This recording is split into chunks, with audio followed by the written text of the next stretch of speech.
je suis ravie de vous retrouver pour cette dernière émission de l'année 2020. Et c'est une émission de cœur un peu pour moi que cette dernière émission parce que nous recevons Ronald Sicurel qui est en direct de Suisse, de Lausanne. Et c'est un très beau livre dont on va parler aujourd'hui, un livre de mémoire, Mémoire du Caire, souvenirs d'enfance d'un grand-père juif d'Égypte. Un livre qu'il a écrit pour raconter à sa famille et à son petit-fils, toute cette communauté qui a disparu finalement des Juifs d'Égypte. Et comme moi, je viens aussi de cette Égypte multiculturelle et multiculturelle, donc c'est une émission qui me touche tout particulièrement. Bonjour Ronald et merci d'être là. Bonjour Sandrine, c'est moi qui vous remercie de m'avoir invité. Alors, Ronald, vous êtes, avant d'être l'écrivain de Jolie Mémoire, vous êtes un mathématicien, philosophe, auteur de livres scientifiques.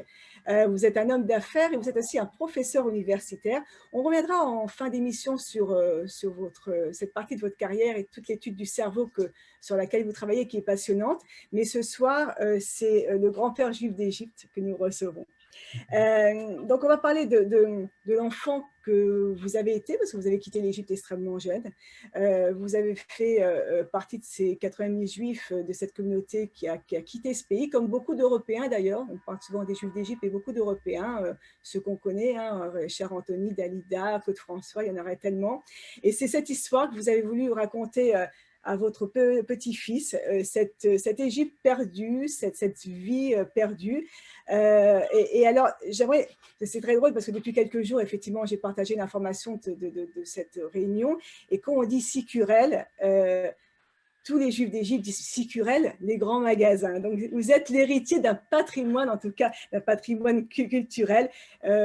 Aucun Juif d'Égypte ne sait qui est votre nom. Il faut rappeler que les grands magasins Sicurel, c'était les Galeries Lafayette du Caire. Il y avait une succursale à Alexandrie, mais c'était splendide. Et j'invite les gens à aller fouiller sur Google et voir à quoi ressemblait ce grand magasin exceptionnel, prestigieux.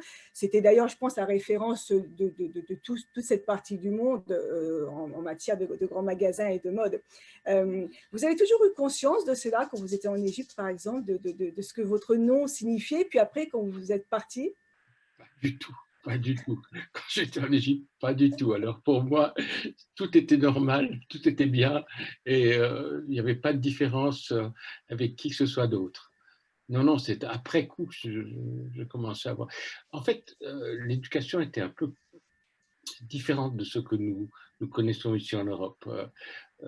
La première chose, c'est que mes parents du moins, mais je crois que toutes les familles orientales et juives en particulier, ne disaient jamais les mauvaises choses aux enfants. Il fallait que les enfants soient préservés, il fallait que tout soit bien, que tout soit au cours. On ne nous disait jamais que quelque chose allait mal. Et non, je n'avais pas conscience que ma famille avait un rôle un peu spécial, différent des autres, pas du tout.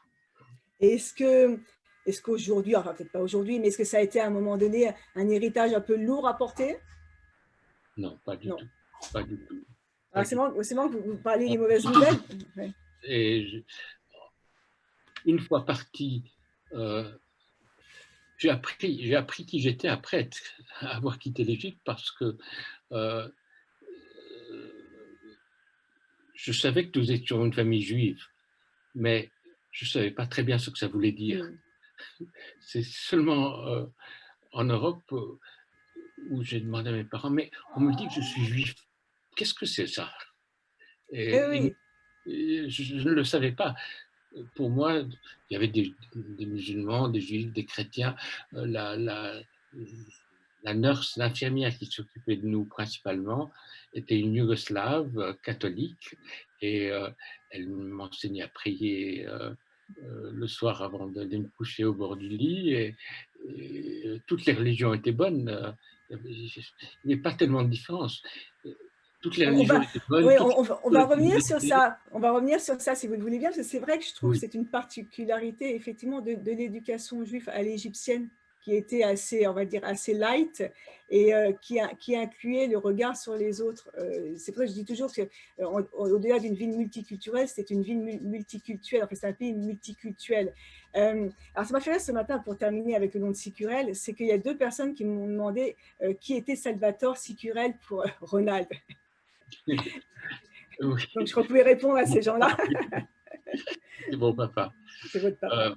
euh, en fait, les magasins avaient été créés par mon grand-père, Moreno Sicurel, qui venait de Smyrne, d'Izmir, euh, dans les années 1865-70.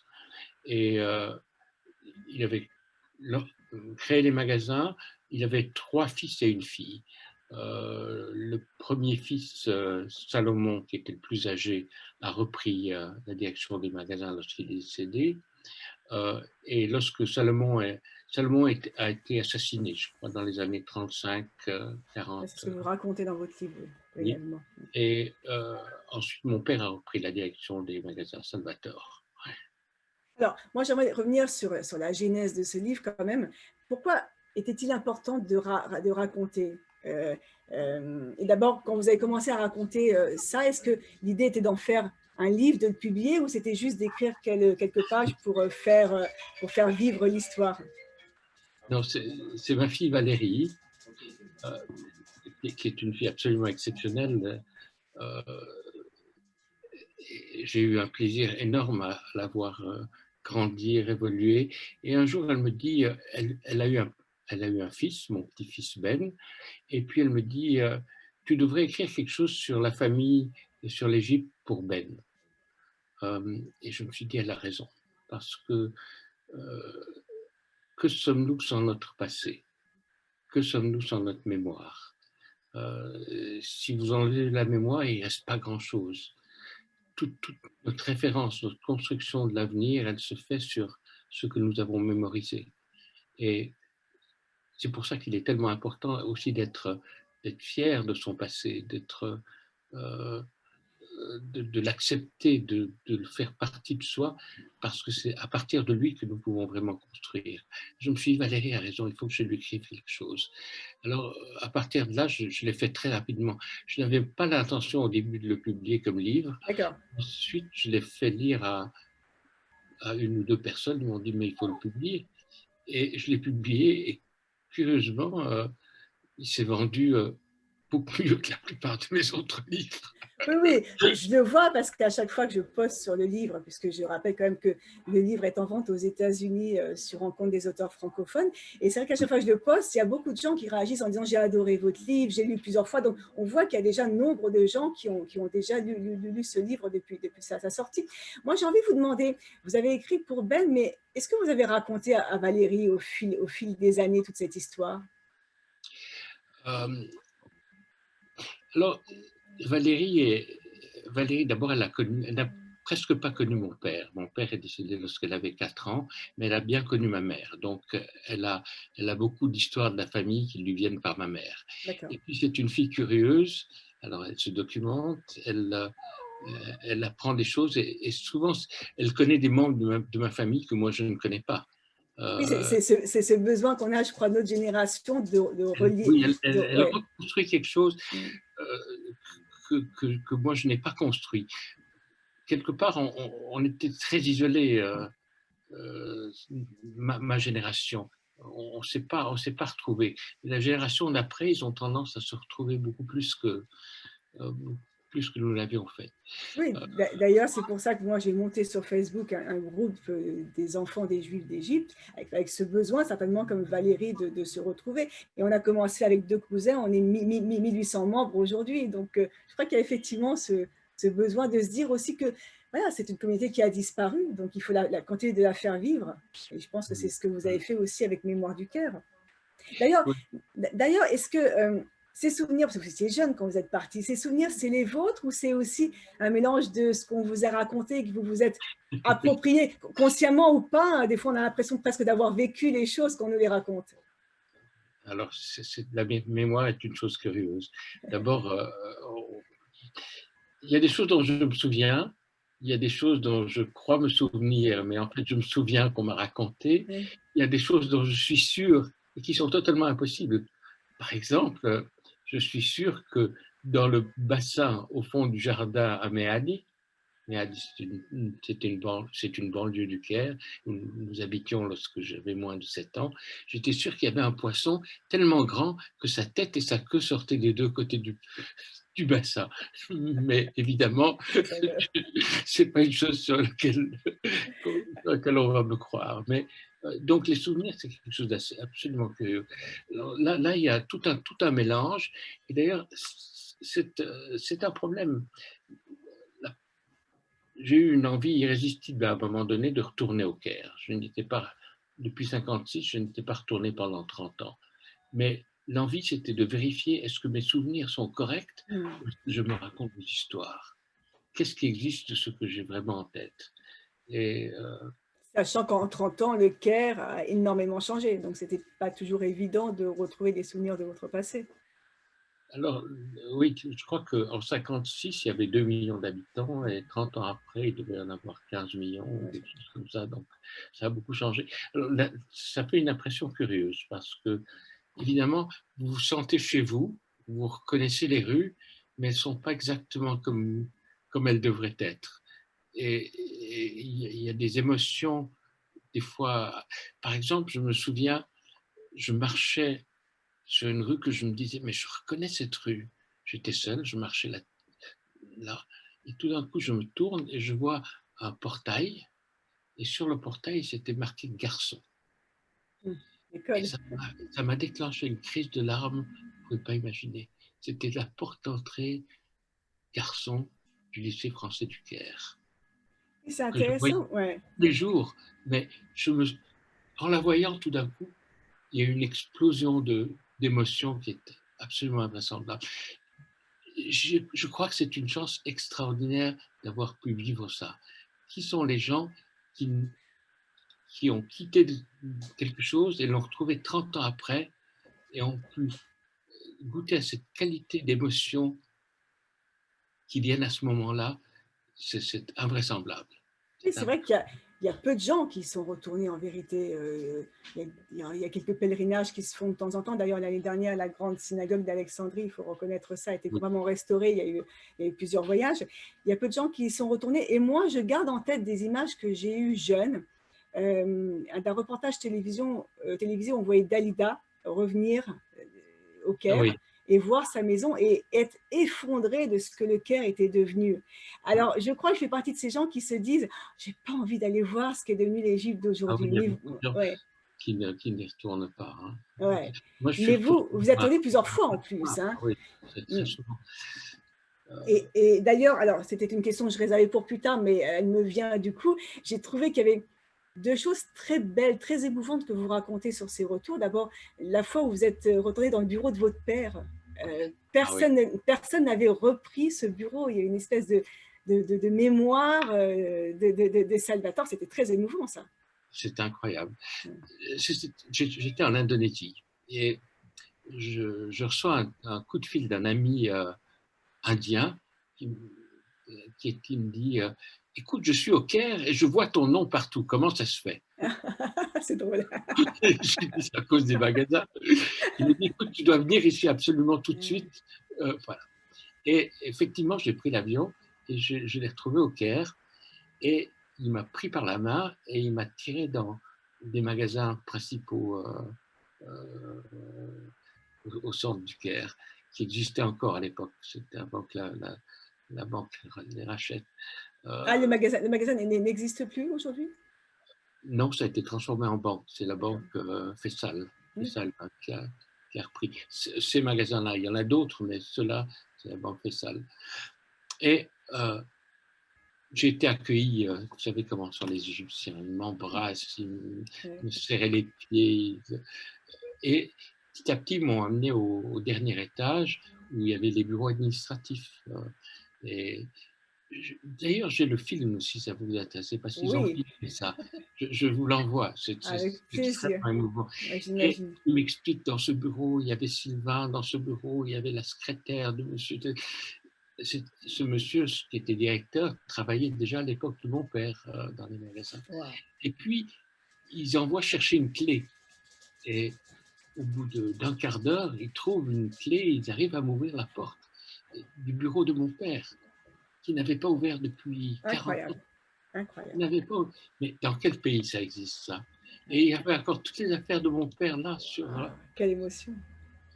Ouais, Mais d'ailleurs, vous avez, voilà, vous le racontez, vous avez parlé aux Égyptiens. Et c'est vrai que souvent, quand on parle aux Égyptiens d'autres religions qui sont toujours là-bas, euh, il y a une nostalgie de toute cette époque, de l'époque des Européens et des Juifs. Moi, je me souviens, quand mes grands-parents sont partis en Israël, la bonne a voulu les suivre. Parce que ah voilà, et ça faisait partie de la famille. Il y avait oui. une relation entre les communautés qui était juste extraordinaire. Et donc, ce que vous racontez là, c'est vrai que c'est assez puissant. Vous avez rencontré quand même pas mal d'Égyptiens de cette génération qui vous ont tenu ce discours. Revenez. D'ailleurs, si je vais vous laisser répondre, mais je vais faire un petit lien avec une autre histoire que j'ai adorée dans votre livre. C'est celle de la lettre de Sadat. Je vais vous laisser en parler. Oui. Euh, je crois que c'est une semaine ou quelques semaines après la mort de mon père que cette lettre est arrivée. Et ma mère me l'a donnée. Et effectivement, Sadat disait revenez en Égypte. Et le ton était extrêmement accueillant. Et je lui ai répondu que malheureusement, mon père est mort 2 ou 3 semaines avant ça. Ouais, Oui, alors, pour les plus jeunes qui nous écoutent, donc Anwar el-Sadat était le président égyptien et qui a conclu la paix avec Israël et qui a été assassiné pour l'avoir fait d'ailleurs quelques temps après. Alors, dans votre livre, il y a des photos aussi. Alors, on le voit oui, mal ici, mais il y a des très belles photos et je trouve que on ressent dans ces photos vraiment la vie de Petit Prince que vous avez eu sans aucun jugement, mais c'est vrai que cette vie à l'ombre des Néfliers, on la sent dans ces photos. Et je pense qu'elles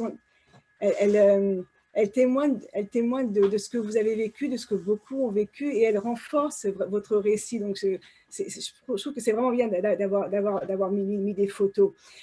Moi, j'aimerais revenir sur quelque chose dont vous avez parlé en début d'interview. Vous parliez des religions et vous racontiez que vous ne venez pas d'une famille très religieuse, comme beaucoup de la communauté juive égyptienne, qui pourtant avait une place importante dans la communauté. C'était une place plus sociale que religieuse. Euh, et, et, euh, et c'est vrai que votre papa avait des responsabilités également dans la communauté, mais n'était pas extrêmement pratiquant. Et c'est comme ça que vous avez été élevé avec les 3 fêtes. Vous racontez que de temps en temps, vous fêtiez les fêtes des uns, des autres. Voilà, il y a une espèce de respect mutuel des religions. C'était l'Égypte d'hier. J'aimerais bien que vous m'en parliez un peu. oui. Oui, c'était surprenant pour moi, après coup, d'apprendre que mon père était, je crois qu'il était président de la communauté israélite du Caire. Et comment pouvait-il être président de la communauté israélite alors qu'il était si peu religieux? Je pense qu'il était croyant, mais il ne pratiquait pas.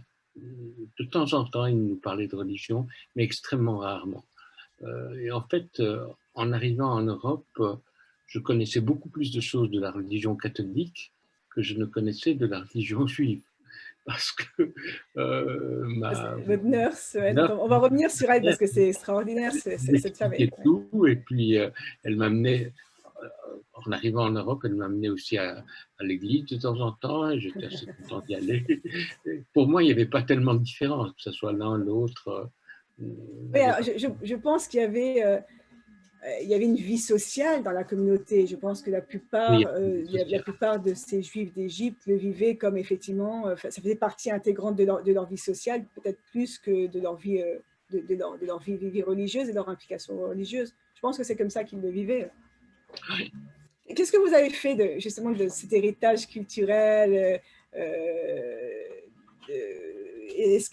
est-ce que vous estimez avoir, enfin, que cette éducation, cette ouverture sur la tolérance vous a servi, vous a guidé tout au long de votre vie? D'avoir été élevé comme ça, avec plein de religions, avec des gens de cultures différentes. J'imagine qu'à l'école, vous aviez aussi des petits copains de partout. Je pense que ça m'a énormément aidé, énormément aidé. Je pense que c'est extrêmement utile parce que d'abord, j'arrivais à me sentir plus ou moins à l'aise dans n'importe quel pays du monde. J'ai eu l'occasion de voyager un peu partout, en Asie, en Amérique du Sud, en Amérique du Nord, et je n'ai aucun problème à converser, à échanger avec des gens de cultures absolument différentes. Au contraire, ça excite ma curiosité et mon intérêt. Donc, je pense que c'était extrêmement favorable. D'ailleurs, c'est une des choses qui m'étouffait un petit peu en arrivant, surtout en Suisse, c'est cet aspect beaucoup plus étriqué, avec une vision peu étroite. J'avais toujours envie de dire, mais tu sais, il y a d'autres choses aussi, il n'y a pas que ça. Il y a un autre monde, il y a des gens qui pensent autrement. Euh, le- et depuis, peut-être, je suis toujours très méfiant vers des gens qui ont trop de certitudes. Oui, oui, je comprends. Je pose les questions aux réponses. Alors, vous parliez aussi plusieurs langues, comme beaucoup aussi Tout le monde d'Européens parle dessus. plusieurs langues, oui. Vous En Égypte, parliez, à la maison, vous parliez quoi? Vous parliez le français et l'arabe avec… je parlais le français, un peu l'arabe, bien Mhm. sûr, l'italien, avec la noce, un peu de yougoslave aussi. Ah oui. Euh, l'anglais, l'anglais. Oui, donc ça vous a Anglais. permis… En fait on dit le français, l'anglais, l'italien, mais c'était italien d'Égypte, anglais d'Égypte, français d'Égypte. Ça veut dire un espèce de grand mélange où on prenait le mot de la langue qui convenait le mieux à ce qu'on avait vraiment à dire sur le moment. Euh, D'ailleurs, je regrette de ne plus entendre ma mère parler en français parce que mais, c'était autre chose. mais on l'entend dans votre livre, les chéris, avec le R qui Ah oui, roule, et cet accent qui est proche de l'accent libanais d'ailleurs, je trouve, mais c'est un accent particulier. Et c'est vrai que moi, mes tantes, quand je les avais au téléphone, c'était l'Égypte. Voilà, 30 ans après, on retrouvait toute cette Égypte et cet accent si particulier. Mais tout ça, ça a disparu. ça a Ouais. disparu. Ah ouais. Alors, autre chose, donc vous parlez de… bon, donc vous êtes le premier garçon, vous êtes l'héritier. Vous avez une place particulière dans la famille, vous en parlez justement, de place Ah oui, particulière du oui. garçon, que mon papa a connu aussi, c'était le premier garçon après quatre filles, et il a toujours dit que c'était un petit prince, et on sent bien que vous étiez un petit prince. Comment vous… est-ce que vous avez gardé toute cette vie, cette place privilégiée auprès de vos parents, ou est-ce qu'avec l'âge, le fait que vous soyez devenu un adulte, ça a un petit peu changé? Comment ça se passe et comment vous avez intégré cette notion pour peut-être ne pas la reproduire avec vos enfants? Enfin voilà, comment vous l'avez ressenti, comment vous l'avez transmise, pour résumer tout ça? J'ai une sœur qui est une femme absolument adorable et formidable, qu'elle habite à Buenos Aires, en Argentine. Donc, je la vois malheureusement pas souvent, mais si elle a l'occasion d'écouter ça, je l'embrasse par votre intermédiaire. Et en discutant avec elle, je me suis aperçu qu'elle n'avait pas du tout la même opinion que moi sur toutes sortes de choses. Je lui disais, mais notre enfance était heureuse, c'était fantastique. Elle dit, non, pas du tout. Pas Ah, c'est du tout. drôle. Alors, j'étais maltraité. Ah oui. Et je me suis aperçu que moi, j'avais toujours été mis en avant et elle, pas du tout. Et elle en avait souffert et moi, je m'en étais pas aperçu. Euh, donc, Oui, les garçons, c'était hmm, différent. Le hmm. premier garçon et le garçon, c'était différent. Les filles, ça venait après. Mais évidemment, quand nous sommes arrivés en Europe, tout ça, ça a disparu Oui, complètement. c'était ça ma question aussi. Est-ce que donc tout ça s'est écroué? D'abord, il y avait plus l'héritage des magasins, donc l'héritier pour prendre la suite. Donc, les choses se sont aplanies en Europe, chez vous? Ma mère avait une amie qui s'appelait Lutfia El Nadi. C'était la première aviatrice d'Égypte. Une femme que j'ai adorée parce que elle m'a ouvert le goût de l'aviation. Elle prétendait à ma mère qu'elle m'amenait au cinéma, mais en fait, on allait à la piste d'aviation faire un petit tour sur les pyramides. Donc, et elle me disait toujours, tu sais, je t'ai vu naître, je t'ai vu naître. Et c'était comme si c'était un miracle de m'avoir vu naître. Et à l'époque, je croyais que c'était effectivement un C'était un miracle. miracle, oui. Après coup, je me suis dit que le miracle était quand même pas si miraculeux que ça. Alors, dans ce livre, et avec les photos notamment, on plonge vraiment dans votre quotidien, dans la maison du village résidentiel de Mehdi, avec son jardin réservé aux enfants, le jardin réservé aux parents, les tâches pour les enfants, cette vie, comme je dis, à nombre dénéfliée, douce, plaisante, le chauffeur, la nurse européenne, parce que Parce que ce n'était pas les parents qui élevaient les enfants, ça on va Non, revenir non, dessus, ce n'était pas les non. parents. Vous étiez à quelques pas du désert, du golfe. C'était une vie de petit prince. Est-ce que vous l'avez raconté, cette vie, à Valérie, avant de le raconter à Ben? Vous lui avez parlé de cette vie? Pas vraiment. Peut-être ma mère l'a raconté plus que moi. Euh, En fait, je suis retourné à Méadi. Mm. Il y a plus de villas. Il n'y a que des immeubles résidentiels. Et ça fait partie du Caire maintenant. Ce n'est plus du tout la même chose. Ce n'est plus vraiment en bordure du désert. Euh, non, mais j'ai été avec Valérie, j'étais aussi avec mon autre fille en Égypte. Euh, il y a un besoin de montrer à ses propres enfants ce passé, ce pays. Euh, Comment dire, venant d'Égypte, avec les pyramides, le désert, les, les musées, le sphinx, et tout ce passé devant ses yeux, euh, on trouve que l'histoire en Europe, c'est quelque chose d'un peu mince, d'un peu fin, d'un peu léger. Euh, Lorsque même l'histoire des religions, euh, c'est un peu léger comparé à ce qu'on peut ressentir en Égypte. Ouais. Mm. Il y a, il y a- il y a- il y a- il y a de la nostalgie dans ce livre, hein, clairement, hein. Moi, j'ai beaucoup aimé l'indolence des fins de journée dans le jardin de vos parents. J'ai voyé cette scène en la lisant, c'est juste extraordinaire. Puis ces grandes tablées de cousins, le week-end, tous ces goûters, ça vous a marqué. Il y a aussi les journées au cabanon sur la plage, les étés dans l'appartement d'Alexandrie. Est-ce qu'elle a toujours été vivace, cette nostalgie, ou est-ce que avec l'âge, et puis en écrivant ces pages, elle est remontée à la surface? Est-ce qu'en écrivant ça, vous êtes replongé dans cette Égypte perdue? Bah, il y a eu probablement plusieurs phases. Il y a eu une phase d'incompréhension. Euh, Si c'était si bien, pourquoi est-ce que nous sommes partis? Mhm. euh, Si ton père était quelqu'un de si bien, pourquoi est-ce qu'on l'a chassé? euh, Et puis, il ne peut pas avoir raison et tous les autres ont tort. Donc, il y a eu une phase comme ça. Et puis, Les jeunes, c'était les années oui, qui ont oui, suivi. dans l'adolescence. Et puis, il y a eu une phase où j'ai vraiment fait un effort d'être suisse. J'ai essayé d'avoir l'accent vaudois le plus possible. J'ai essayé de limiter mon vocabulaire parce que le vocabulaire égyptien était évidemment beaucoup plus riche. Le français d'Égypte était extrêmement riche. J'ai essayé de le limiter de manière à m'adapter. Je me rendais bien compte que je ne me faisais pas comprendre convenablement. Alors, il y a eu cette phase de vouloir absolument faire son service militaire, être comme les autres, avoir l'accent local, jusqu'au moment où on s'aperçoit que ça ne marche pas. Je n'y arrive pas vraiment. Ce n'est pas tout à fait moi. Alors, alors on va rechercher en Égypte. Est-ce que j'ai plus de racines vraiment là-bas? Et c'est difficile de trouver son propre équilibre. Difficile. Mais c'est tellement enrichissant de pouvoir le faire.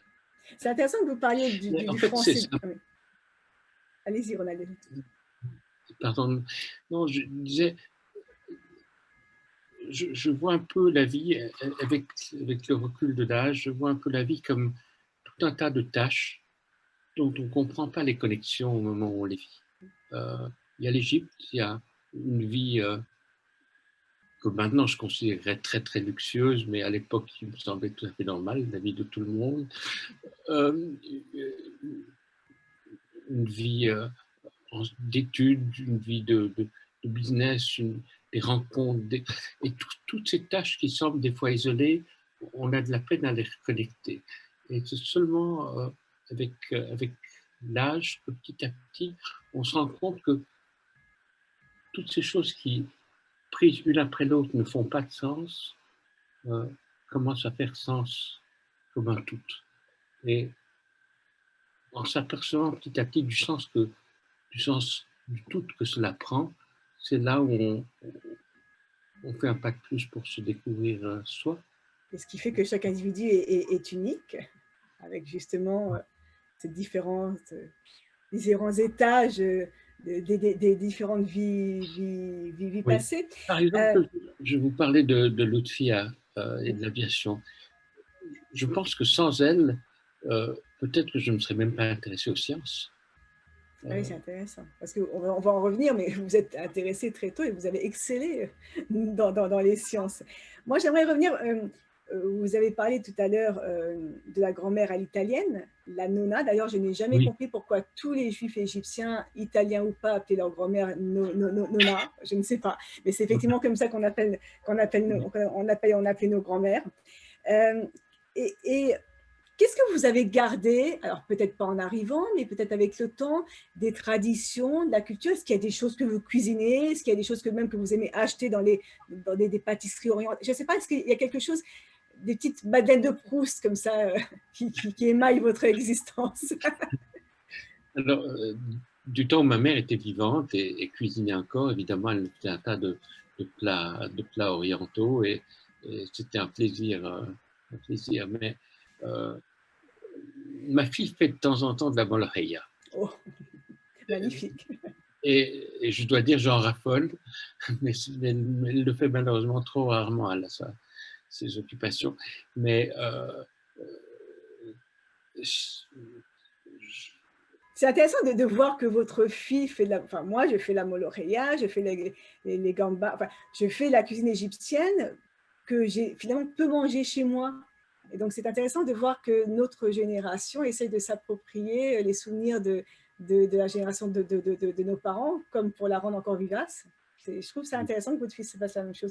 Parce qu'il faut quand même dire que la plupart des Égyptiens, on en parlait en début d'émission, se sont vraiment fondus dans leur nouvelle patrie. À la différence peut-être des Juifs d'Afrique du Nord, il y a vraiment eu cette volonté de se couler là où ils sont arrivés. Vous parliez tout à l'heure du français impeccable, mais c'est vrai que moi, mon papa, au lycée d'Alexandrie, au lycée français, il lisait tous les auteurs français, à tel point que quand il est venu la première fois à Paris, il a pris ses livres de Zola, etc. Et il a fait le tour de Paris avec les livres de son enfance. Donc, c'est vrai qu'il y avait une approche de la culture d'ailleurs plus globale que de la culture générale. Je trouve qu'il y avait une approche de la culture générale qui était énorme, très riche.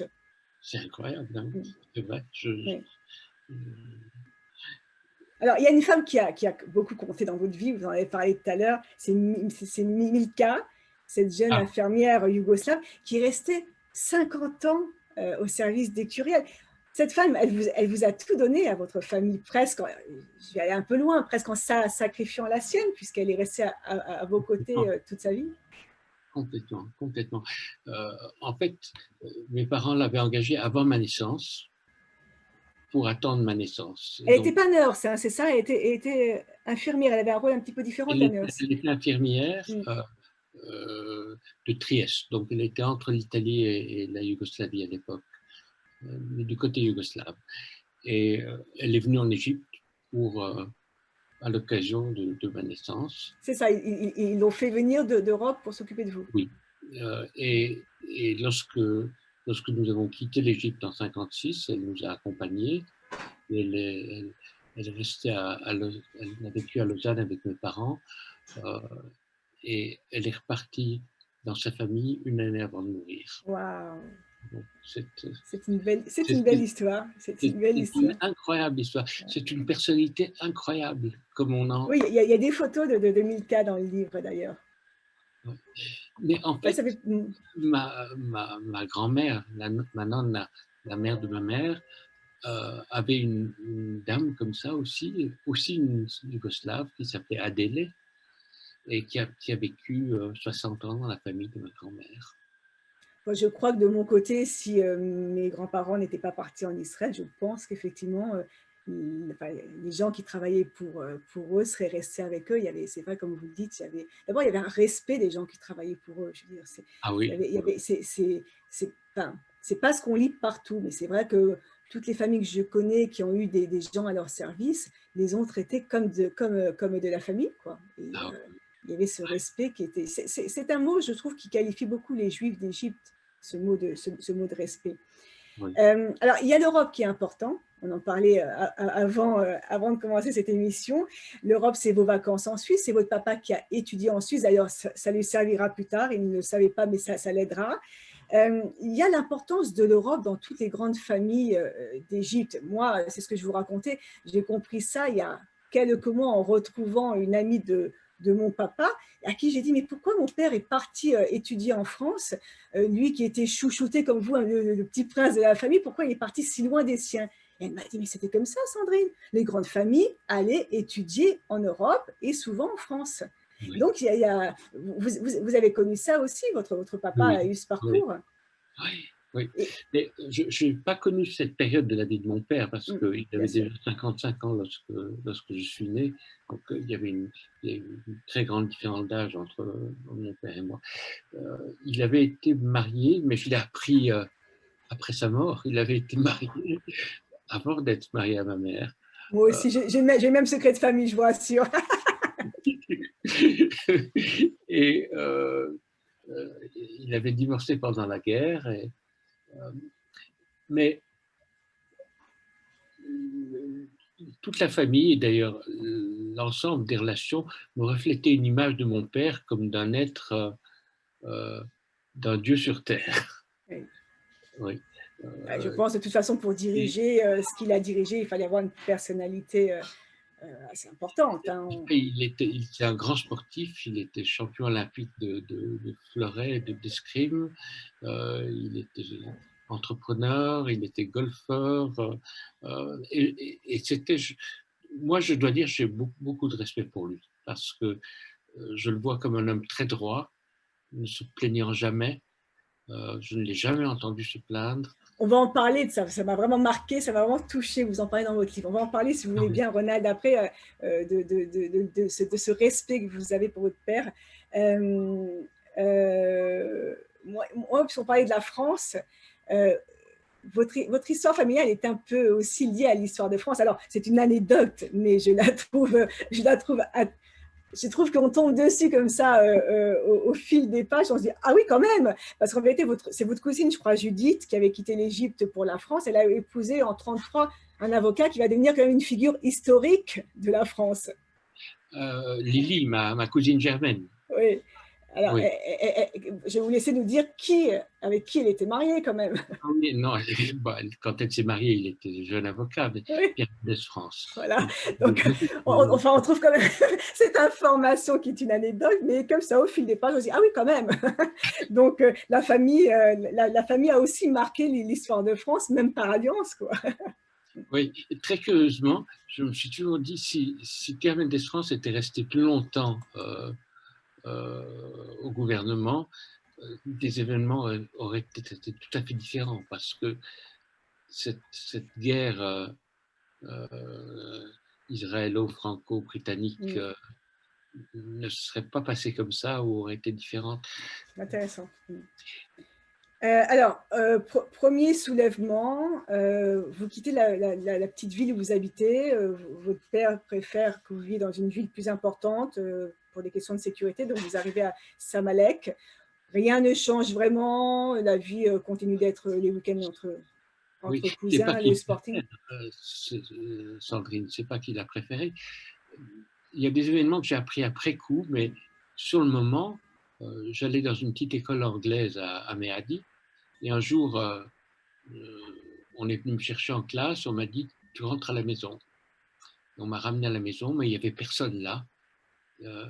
On m'a amené dans ma chambre qui était tout en haut, et à partir de ce jour-là, je ne suis plus retourné à l'école. Et on a déménagé, on est allé au Caire.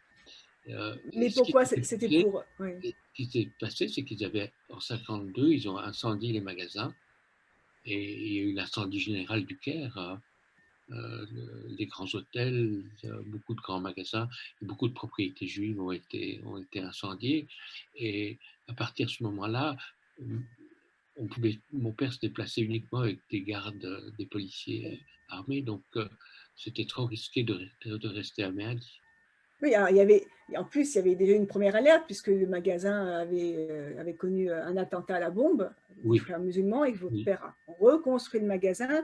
Après, donc, vous en parlez là, le Caire à feu et à sang, avec les soulèvements, l'abdication du roi Farouk qui n'a pas aidé, l'arrivée de Nasser, la confiscation des biens juifs, beaucoup de juifs qui se sont retrouvés en prison aussi, emprisonnés pour plusieurs mois, voire des années.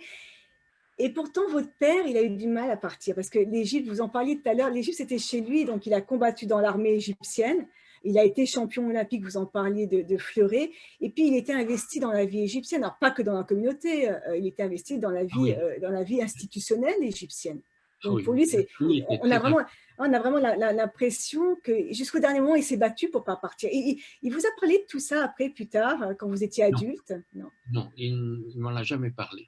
Euh, il, une fois, on a eu une discussion où je lui disais, mais on va pas retourner en Égypte. Et il m'a dit, la page est tournée. Ah ouais. Tu sais ce que ça veut dire, mon fils?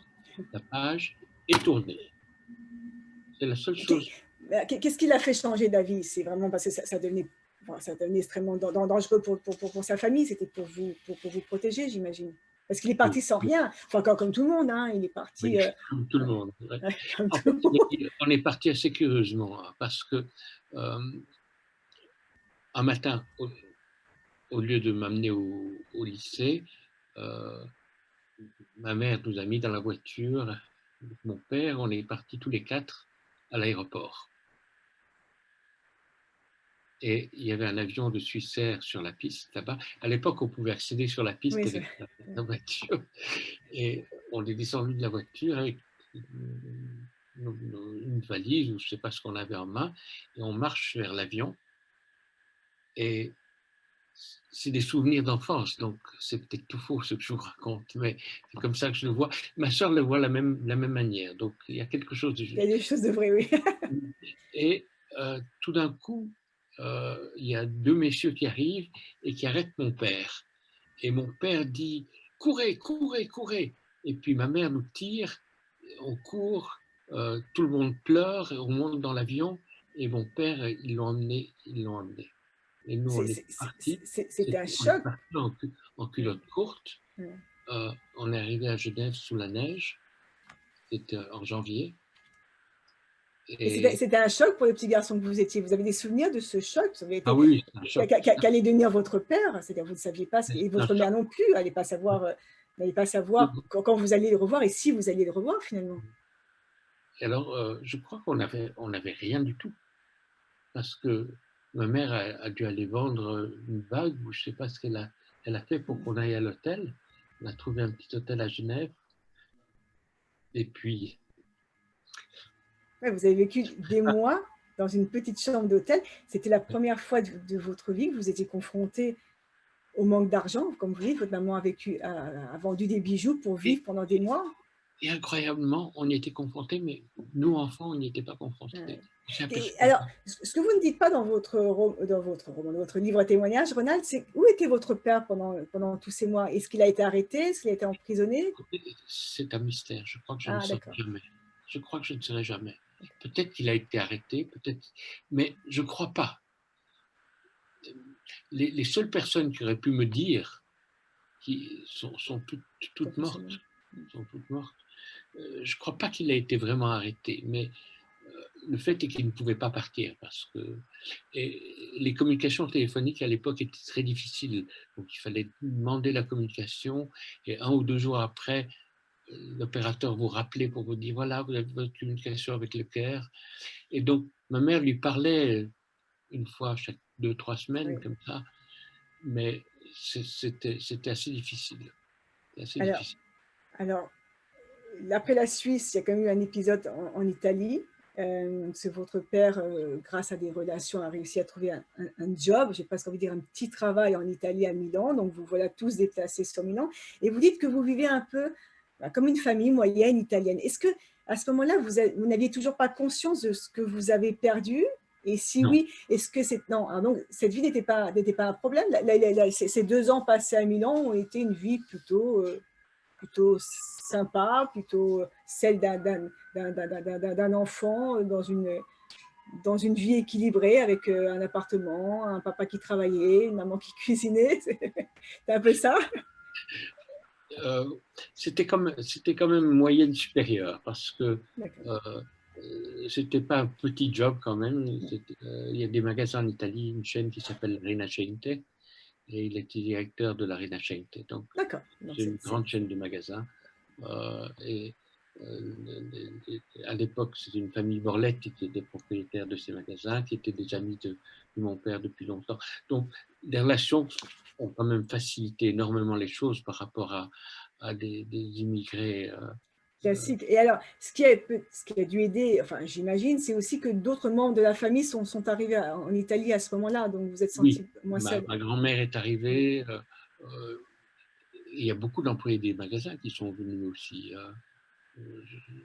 J'ai entendu que plus d'un millier d'employés des magasins Waouh! Ah oui, c'est énorme. sont venus en Europe. Donc, il y avait quand même beaucoup de monde qui défilait, beaucoup euh, de parties éloignées de la famille qu'on rencontrait et d'autres qu'on a perdu de vue. Donc, Alors, c'était, on a l'impression qu'à Milan, bah, la vie se reconstruit, qu'elle est plutôt sympa. Et oui, puis, bah, coup de théâtre, retour sur la Suisse, sur Lausanne, où votre père accepte un nouvel emploi. Et il a 68 ans à ce moment-là. Et vous dites qu'il accepte un poste moyen avec humilité et courage. J'ai trouvé ça très beau, parce que c'est vrai qu'à 68 ans, recommencer de nouveau pour élever sa famille, pour subvenir à ses besoins. Et ce mot de courage et d'humilité, enfin, ces mots sont forts, je trouve. Est-ce oui. que, est-ce que vous avez l'impression quand même que toutes ces épreuves ont pesé sur la famille? Est-ce qu'elles ont pesé sur vous, avec le recul? Bon, elles m'ont donné beaucoup de choses. Elles Mm, m'ont donné cette envie d'être hauteur de, à la hauteur des choses, mm. d'avoir aspiré à avoir la même dignité qu'ils ne pouvaient avoir. Lorsqu'ils jouaient au golf et qu'il y avait des femmes golfeuses qui suivaient, il laissait toujours des petits bonbons pour elles C'est mignon. sur la- Alors, vous ne parlez pas beaucoup de votre maman dans le livre. Euh, C'était quoi la vie de votre maman? Est-ce que, parce qu'elle a été une femme extrêmement choyée en Égypte, est-ce que elle a toujours eu cette nostalgie? Comment elle s'est réappropriée sa nouvelle vie? C'est deux personnes quand même très différentes, mon père et ma Mm, mère. Euh, je crois que ma mère, elle n'a jamais vraiment renoncé à être Madame Sicurel du Caire. Elle était. euh, Mon père n'avait aucun snobisme, aucune prétention.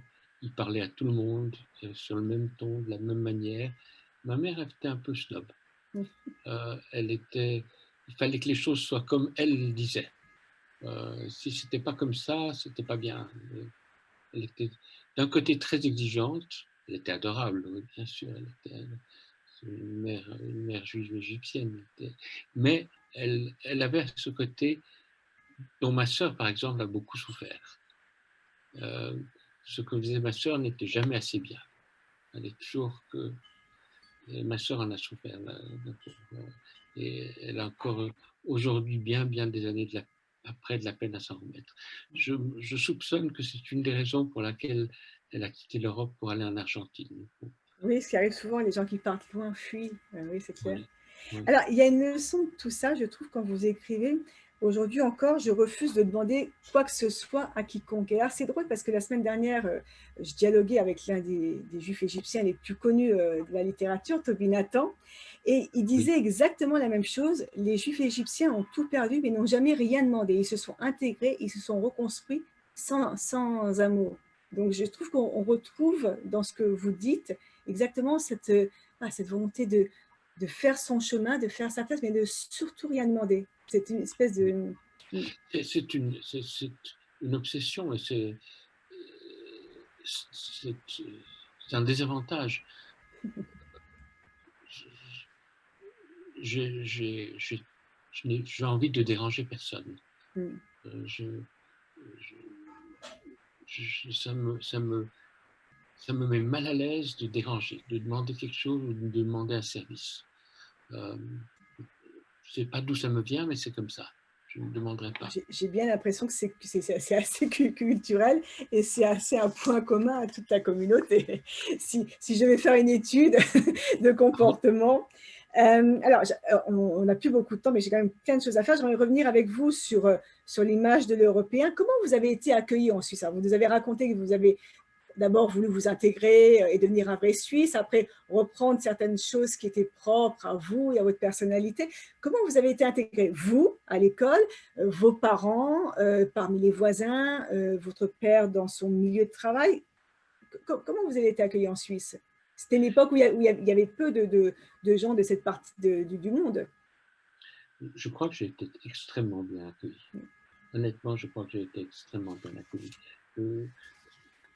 Mon père me disait de savoir être reconnaissant à ces gens qui nous ouvraient les bras.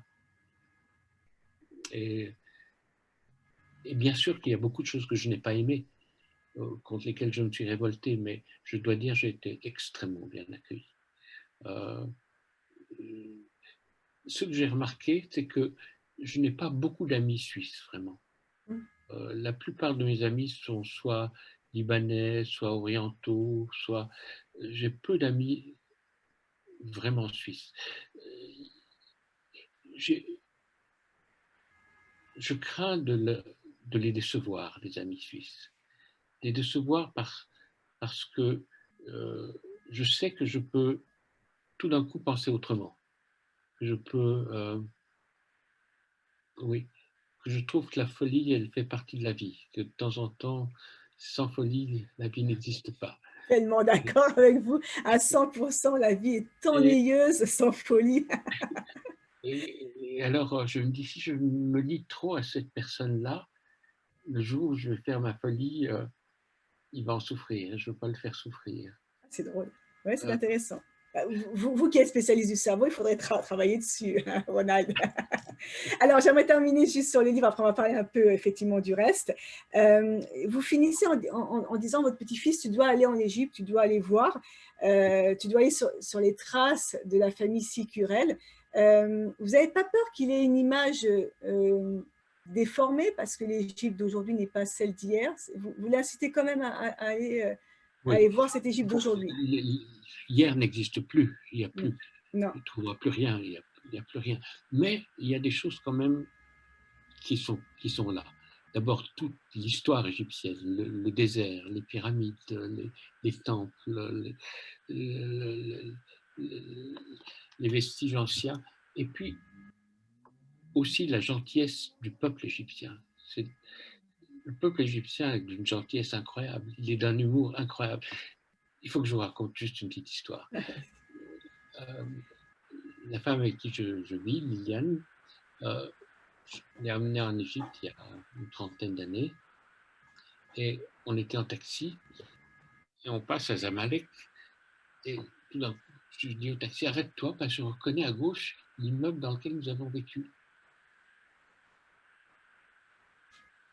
On descend du taxi, on marche vers cet immeuble, il y a quelques marches à monter, il y avait un vieux monsieur assis sur les marches. Il lève les yeux, il me regarde, il vient vers moi, il m'embrasse les pieds. Il me dit Ibn Salvatore. Ah oui, il vous a pris pour votre père. Un monsieur que je n'avais pas vu depuis l'âge de 12 ans. Et à l'âge de 50 ans, il me reconnaît et me dit Ibn Salvatore. C'est très émouvant, et donc ça sera le mot de la fin sur le livre en tout cas, et j'incite vraiment tout le monde à commander ce livre. Aux États-Unis, donc il est sur Rencontre des auteurs francophones, Mémoire du Caire, souvenirs d'enfance d'un grand-père juif d'Égypte, et puis dans le reste du monde, il est sur Amazon, il me semble, hein, Ronald, puisque c'est là que j'avais acheté. Ils peuvent le commander même chez vous, même si vous devez l'envoyer en France ou bien. On verra, mais je pense que ce n'est pas très intéressant pour... Alors, j'aimerais quand même revenir, parce que vous êtes une sacrée personnalité, vous êtes mathématicien, je l'ai dit, philosophe, professeur d'université, auteur de livres scientifiques, alors, parce que ça, c'est vraiment un livre à part, hein, les mémoires, tout le reste est très, très sérieux. Vous avez eu besoin de faire 1000 choses dans votre vie, d'apporter une pierre personnelle dans pas mal de domaines. C'était important pour vous? Oui, Oui. oui, oui. C'est peut-être aussi caractéristique des Juifs d'Égypte. Il y a un côté éclectique. Lorsque vous disiez vous êtes mathématicien, j'étais en train de penser, mais non, je suis rien du tout. Je suis rien du tout. Euh, je suis rien du tout. Bien sûr, j'ai étudié les mathématiques et ça m'a marqué, c'est sûr. Alors, Mais comme tous les mathématiciens, en vieillissant, on devient philosophe. Euh, Alors, ces 15 dernières années, vous êtes devenu un peu spécialiste du cerveau. Alors, vous ne les ouvrez pas, hein, vous les, vous les décortiquez différemment. Vous allez collaborer à pas mal de projets, notamment de modélisation du cerveau humain sur l'ordinateur. Et vous avez publié beaucoup d'ouvrages parce que vous vous opposez à tout ce qui est mécanisation de l'homme de la société. Et globalement, vous dites que l'intelligence artificielle ne remplacera jamais l'homme. Et ça, moi, je trouve que c'est plutôt une bonne nouvelle. J'aimerais bien que vous nous en parliez un petit peu. On aura une émission spéciale sur un autre ouvrage complètement différent, un ouvrage sur la question, et on aura tout loisir d'en parler, mais j'aimerais bien que vous nous en parliez un petit peu. oui, peut-être vous dire pourquoi je me suis intéressé au cerveau et pourquoi j'ai étudié le cerveau. Euh, En fait, l'intérêt de fond depuis toujours, c'est la pensée. Qu'est-ce que signifie le fait de penser? Comment ça se fait que nous pensons? Qu'est-ce que c'est la pensée? Et derrière la pensée, quelle est la nature de la réalité? Quelle est cette réalité qu'il y a là dehors? euh, nous, Notre seul moyen de connaître cette réalité, c'est via notre cerveau. Donc, on n'évite pas le cerveau. Nous nous représentons les choses. Connaître, c'est d'abord pouvoir se représenter. Ça veut dire se faire une image, se faire un objet à l'intérieur qui représente, qui est en relation avec quelque chose d'extérieur. Alors, comment est-ce que nous faisons ces représentations? C'est un mystère pendant très longtemps. Euh, on ne peut pas admettre que nous percevons les choses telles qu'elles sont. Ça ne marche pas de penser ça. Je ne vois pas comme un appareil de photo. Je ne vois pas une image de ce qu'il y a dehors. Ce sont les émotions qui modèlent la pensée. En fait, on sait depuis relativement récemment que c'est le cerveau qui initie la perception. Je m'attends à quelque chose et je teste mes attentes avec mes sens. Sans arrêt, le cerveau est une machine à fabriquer des attentes. Je m'attends à. Vous vous attendez à ce que mon prochain mot soit, et s'il n'est pas ce que vous vous attendez, vous êtes surprise. Vous attendez à ce que je vous fasse un sourire, mais si je vous fais une sale tête, vous êtes surprise. Donc, sans arrêt, nous fonctionnons par attente, mais tout dans le cerveau fonctionne par attente. Nous ne percevons pas, je ne perçois pas ce verre devant moi, je m'attends à voir quelque chose et mes sens me confirment que c'est un verre. L'autre idée, qui serait une perception directe, je vois ce qui est, ne marche pas. La preuve, c'est que de toutes ces perceptions sensorielles, visuelles, auditives, tactiles qui nous parviennent, elles ne parviennent pas en même temps au cerveau.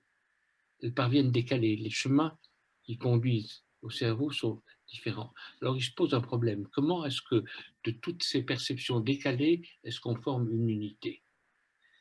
La seule réponse possible, c'est que nous commençons par former l'unité et nous la testons avec les sens. Alors c'est une découverte, c'est probablement la découverte concernant le cerveau la plus importante euh, du siècle dernier. C'est absolument fondamental. Donc, ça s'oppose complètement à Nous l'intelligence comprenons. artificielle et à cette volonté de tout mécaniser, donc finalement. Alors, ça va contre l'intelligence artificielle, ce que je suis en train de vous dire. Donc, je me suis intéressé au cerveau d'abord à cause des mathématiques et d'abord précisément à cause d'un théorème de mathématiques que j'ai découvert lorsque j'avais 25 ans. Et ce théorème, il vous dit en gros que dans un système formel, dans un langage, il y a toujours des choses vraies que le langage ne peut pas prouver être vraies. C'est compréhensible, ça? Oui, je crois. Hein. Oui, oui, ça me paraît tout à fait compréhensible. Alors, si le langage ne peut pas prouver être vrai, comment est-ce que nous savons qu'elles sont vraies? Mm. Qu'est-ce qui se passe dans le cerveau qui nous donne ce sens du vrai que le langage ne peut pas nous donner? Et donc, vous parliez de simuler sur un ordinateur un Mm. cerveau. Une simulation, c'est forcément écrit en langage informatique. Mm. Donc, ce que dit ce théorème, c'est qu'il y a des choses qu'une simulation ne peut pas faire et que le cerveau peut faire. Donc, il y a une différence entre un mécanisme, comme un ordinateur, qui est un objet mécanique, et un organisme, comme un être vivant. La différence, c'est que l'un a été fabriqué et l'autre a évolué. Et on ne peut pas fabriquer quelque chose qui évolue. Eh ben moi, je trouve que tout ça, c'est une très bonne nouvelle. et, euh, et on va en parler d'ici quelques mois avec un second livre qui parle justement du sujet. Moi, avant de partir, alors, on a Joseph Ishbia d'Alexandrie qui a dit qu'il a assisté donc à toute cette discussion avec beaucoup de nostalgie. Qu'il a noté beaucoup de similitudes entre votre vie et puis certaines parties de son existence, mais je pense que tous les Juifs d'Égypte qui étaient là ce soir à Paris et à midi à New York et qui vont revoir en replay cette interview vont se retrouver. Merci de ce voyage dans le temps, parce que c'était vraiment un voyage dans le temps, dans l'espace, et dans une autre dimension, une dimension multiculturelle. Et je trouve que dans le monde dans lequel on vit, où les gens se détestent, ça fait du bien de replonger dans cette Égypte d'avant où les gens s'aimaient. Donc voilà, où les communautés savaient vivre ensemble. Merci beaucoup. Merci Ronald de Toussaint. On va se retrouver dans quelques mois. Je vous adresse de bonnes fêtes de fin d'année. J'adresse de bonnes fêtes de fin d'année à l'ensemble des gens qui nous regardent aujourd'hui.